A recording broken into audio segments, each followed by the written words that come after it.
Hi friends, welcome back to the channel. In this video we are going to discuss about the magnetic declination and magnetic dip. This is the very important topic for AEE and GATE and IAS exams. We go into the topic. This is the earth surface.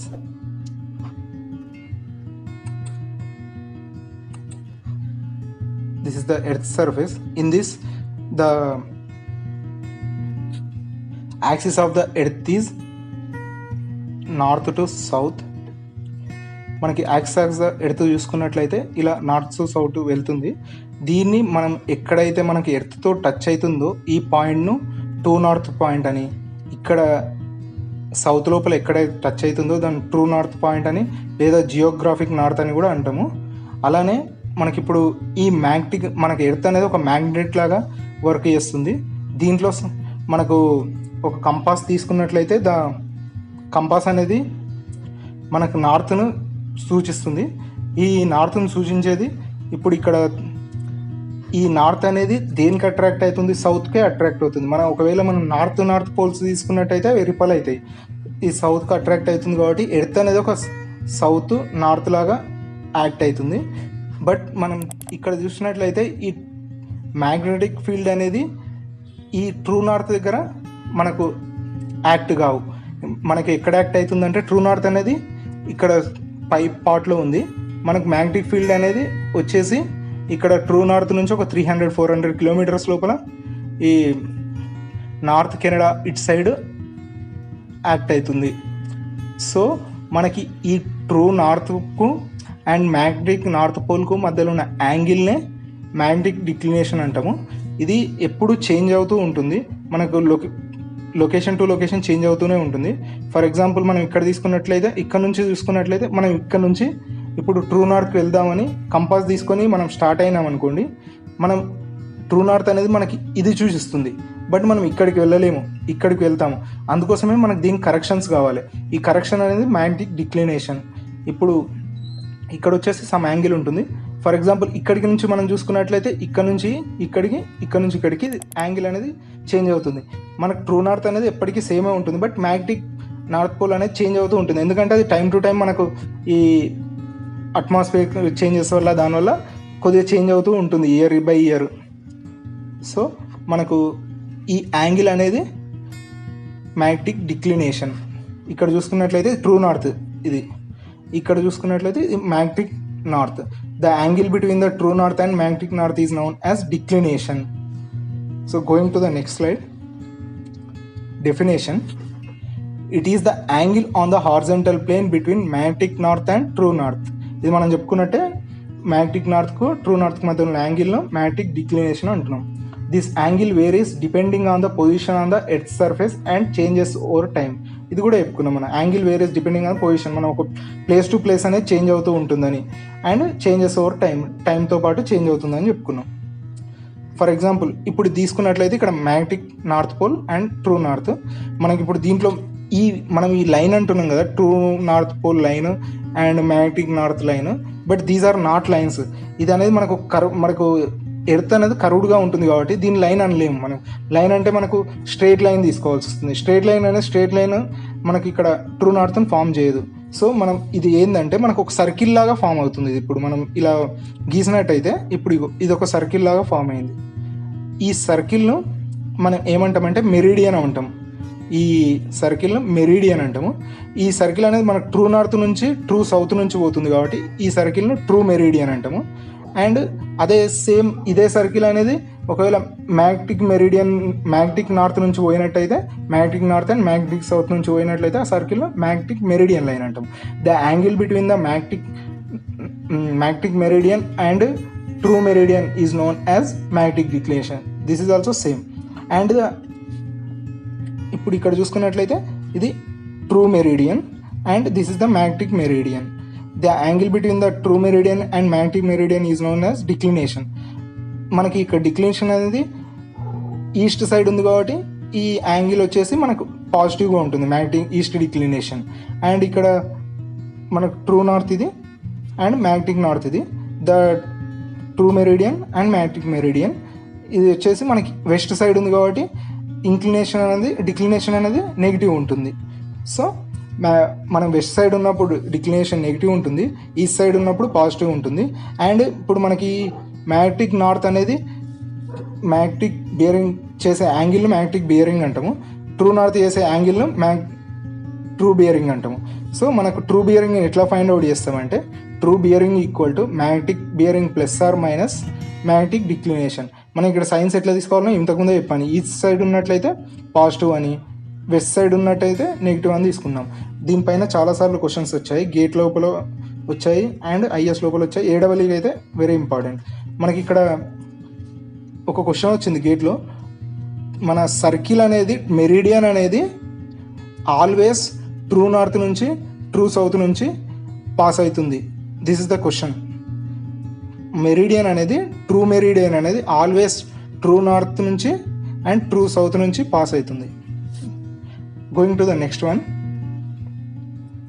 ఐసోగోనిక్ lines.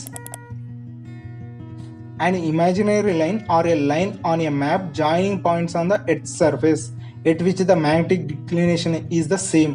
మనకు magnetic declination అనేది same ఉన్న పాయింట్లన్నీ కలిపితే ఒక line వస్తుంది కదా, ఆ line ఐసోగోనిక్ line అంటాం. ఇప్పుడు అది చూద్దాం. ఫర్ ఎగ్జాంపుల్ ఇక్కడ చూసినట్టయితే మనకి ఇక్కడ 20 degrees డిక్లినేషన్ ఉన్న లైన్ కనబడుతుంది. ఈ లైన్ పైన మనకు మొత్తం డిక్లినేషన్ అనేది 20 ఉంటుంది. ఇక్కడ ఇంకో లైన్ తీసుకున్నట్లయితే 10 degrees ఉంది. ఈ లైన్ పైన మొత్తం ఎక్కడ తీసుకున్నా కూడా మనకు 10 degrees ఉంటుంది. అండ్ ఇక్కడ -50 ఉంది. ఈ లైన్ పైన ఎక్కడ తీసుకున్నా -50 ఉంటుంది. ఇక్కడ -60 ఉంది. ఈ డిక్లినేషన్ అనేది -60 ఉంటుంది. అలాగే మనకి ఇక్కడ గ్రీన్ లైన్ కనబడుతుంది కదా, ఈ లైన్ పైన మనకు 0 డిక్లినేషన్ ఉంది. అంటే మనకు magnetic meridian and true meridian అని కోయిన్సైడ్ అయినాయి. అక్కడ యాంగిల్ అనేది 0 వస్తుంది అంటే మనకు రెండు కోయిన్సైడ్ అయితేనే 0 వస్తుంది. ఇప్పుడు ఈ 0 ఉంది, ఇక్కడ కూడా 0 ఉంది. అండ్ నెక్స్ట్ వన్ ఈజ్ మనకి ఇప్పుడు ఐసోగోనిక్ లైన్ అంటేనే మ్యాగ్నెటిక్ డిక్లినేషన్స్ ఏముంటేనే ఐసోగోనిక్ లైన్ అంటాం. Next one agonic line. Declination అనేది 0 ఉందనుకో ఆ లైన్ ఎగోనిక్ లైన్ అంటాం. మనం ఇప్పుడే చూసాం ఇక్కడ గ్రీన్ లైన్ అనేది 0 డిక్లినేషన్ ఉంటుందని చెప్పాను. అది ఎప్పుడే ఉంటుంది, magnetic meridian and true meridian, nothing but magnetic north and true north అనేది కోయిన్సైడ్ అయినాయి అనుకోండి. అటువంటి టైంలో అంటే మ్యాగ్నెటిక్ నార్త్ నుంచి ట్రూ నార్త్ నుంచి ఒక సర్కిల్ డ్రా చేస్తాం అనుకోండి. ఆ సర్కిల్ పైన ఏ యాంగిల్ని తీసుకున్నా మనకు 0 వస్తుంది, అంటే కోయిన్సైడ్. ఆ 0 వచ్చిన యాంగిల్లో మనం లైన్ లాగా డ్రా చేసినాం అనుకోండి అన్నిటినీ, అది ఎగోనిక్ లైన్ అవుతుంది. డిక్లినేషన్ అనేది 0 ఉంటే దాన్ని ఎగోనిక్ లైన్ అంటాం. Next one magnetic dip. Declination అనేది మనం హారిజాంటల్ యాంగిల్ ట్రూ నార్త్కు మ్యాగ్నెటిక్ నార్త్కు మధ్యలో ఉన్న యాంగిల్లో మ్యాగ్నెటిక్ డిక్లినేషన్ అనుకున్నాము. ఇప్పుడు మ్యాగ్నెటిక్ డిప్ గురించి డిస్కస్ చేద్దాము. The angle made with the horizontal by the earth magnetic field lines. ఇప్పుడు మనం కంపాస్ను తీసుకున్నట్టయితే మన కంపాస్ ఎట్లా ఉంటుంది, ఇలా ఉంటుంది. మీరు సర్వేయింగ్ చేసేటప్పుడు చూసే ఉంటారు. కంపాస్ తీసుకున్నప్పుడు మనకు నిడిల్ అనేది అప్ అండ్ డౌన్ అవుతుంటుంది. మనం నార్త్ రిప్రజెంట్ చేసేటప్పుడు కంపాస్లో ఆ అప్ అండ్ డౌన్ ఎందుకు అవుతుందంటే అది ఎర్త్ మ్యాగ్నెటిక్ ఫీల్డ్ వల్ల అప్ అండ్ డౌన్ అవుతుంది.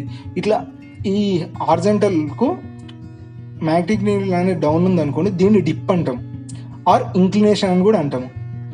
దీన్ని ఇలా హారిజాంటల్కు డిప్. మన ట్రూ నార్త్ అనేది నిడిల్ అనేది అప్ అండ్ డౌన్ అవుతుంటుంది, దాన్ని డిప్ అంటాము. ఈ హారిజాంటల్తో చేసే యాంగిల్ను డిప్ అంటాం, ఇంక్లినేషన్. ఇక్కడ తీసుకున్నట్టయితే మనకిప్పుడు ఇది మొత్తం మనకు హారిజాంటల్. మనం ఇప్పుడు ఇక్కడ ఇది హారిజాంటల్. మనం నిల్చున్నాం అనుకోండి, ఇక్కడ నిల్చొని పట్టుకుంటే మనం ఈ లైన్స్ అనేది మనకు ప్యారలల్గానే, మనకి ఈ కంపాస్కు ప్యారలల్గానే పోతుంటాయి. మన కంపాస్ని ఇక్కడ తీసుకున్నట్లయితే ఇప్పుడు ఈ లైన్స్ గుండా ప్యారలల్గా పోయేదాన్ని ప్యారలల్గా మనకు ఇక్కడ నిల్చున్నప్పుడు ఈ లైన్స్తో చేసే యాంగిల్ను, మ్యాగ్నెటిక్ లైన్స్తో చేసే ఫీల్డ్ లైన్స్తో చేసే యాంగిల్ను మ్యాగ్నెటిక్ డిప్ అని ఇక్కడ చదువుకున్నాం.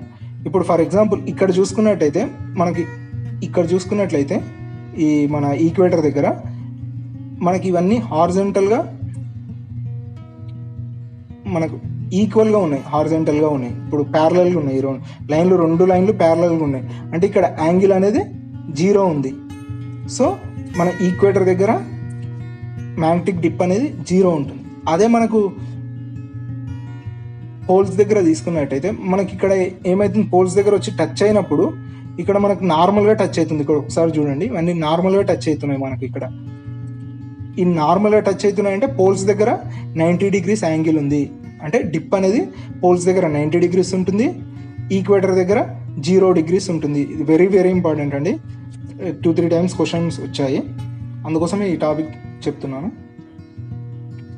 Next one, isoclinic line. Same మనం ఇంతకుముందు ఐసోగోనిక్ లైన్స్ తెలుసుకున్నాం కదా, సేమ్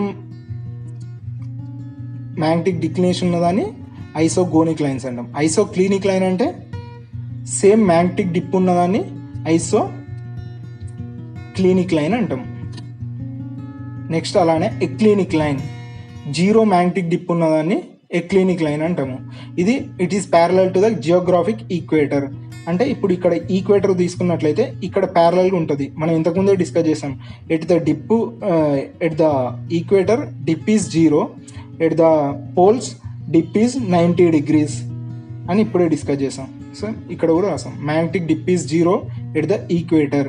డిప్ అనేది ఇక్కడ 0 ఉంటుంది. ఇక్కడ మీరే యాంగిల్ అనేది మనకు 0, ఇక్కడ ప్యారలల్గా ఉన్నాయి 2 లైన్స్. అదే ఇక్కడ తీసుకున్నట్టయితే 90 degrees ఉంటాయి.